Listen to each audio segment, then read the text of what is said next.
இத பார்க்க எவ்வளோ அழகா இருக்குல்ல! ஹியூமன்ஸ்க்கும், அனிமல்ஸ்க்கும் இல்லல்ல. நாய், பூனையிலருந்து ஏன் யானை வர சேம் தான்ல. ஹலோ, ஹாய்ங்க.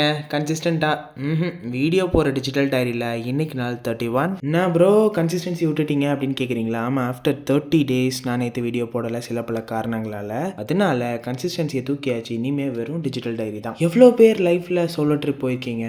உங்க எக்ஸ்பீரியன்ஸை நீங்க கமெண்ட்ல சொல்லுங்க. இது என்னோட ஒரு மறக்க முடியாத சோலோ ட்ரிப் டு முதுமலை. ரொம்ப பீஸ்ஃபுல்லாக ஸ்டார்ட் ஆன இந்த ஜேர்னி மலை, சாரல், மிஸ்ட், ப்ரீஸ்னு ரொம்ப அழகாக மாறிச்சு எனக்கு. சோலோ ட்ரிப்பில் இன்னும் அழகான விஷயம் அப்படின்றது நீங்கள் பார்க்குற, பேசுகிற, மீட் பண்ணுற ஸ்ட்ரேஞ்சர்ஸ். நான் அப்படி 2 பேர் மீட் பண்ணேன். ஒரு மாதிரி ஃபன்னாக ஜாலியாக கனெக்ஷன்ஸ் மேக் பண்ணுறது ஒரு தனி ஃபீலுங்க. நான் சோலோவாக ரைட் பண்ணி என் ஃப்ரெண்ட்ஸை மீட் பண்ணேன். நாங்கள் எல்லாம் அங்கே இருக்கிற எலிஃபண்ட் கேம்ப் போனோம். அங்கே எல்லா யானைக்கும் செம்மையான தமிழ் பேராக வச்சுருந்தாங்க. லைக் இந்திரா, செந்தில் வடிவு, நம்ம டான்ஸரான காமாட்சி அக்கா, ஃபைனலாக குட்டி ஹீரோயின் பொம்மி அப்படின்னு அந்த பேருக்கே நான் விழுந்துட்டேன். இதுக்கு மேலே இந்த பெரிய சைஸ் சக்கரை கட்டிங்களை பார்த்து சொல்லவா வேணும். எல்லாருக்கும் ஃபுட் ப்ரிப்பேர் பண்ணி அவங்க ஓட்டி விடுறத பார்க்க செம்மையாக இருந்துச்சு. அவங்களும் மொச்சக்குன்னு சாப்பிட்றத ஊரே நின்று வேடிக்கை பார்த்துட்டு இருந்தோம். ஃபைனலாக எல்லாரும் சாப்பிட்டு முடிச்சு டாட்டா பாய் பாய் சொல்லிட்டு அவங்க வீட்டுக்கு போகிறப்போ இந்த பொம்மிக்கும் இந்த ஸ்டாஃப்க்கும் நடுவில் நடந்த கான்வர்சேஷன் ஒரு மாதிரி செம்ம க்யூட்டாக இருந்துச்சு.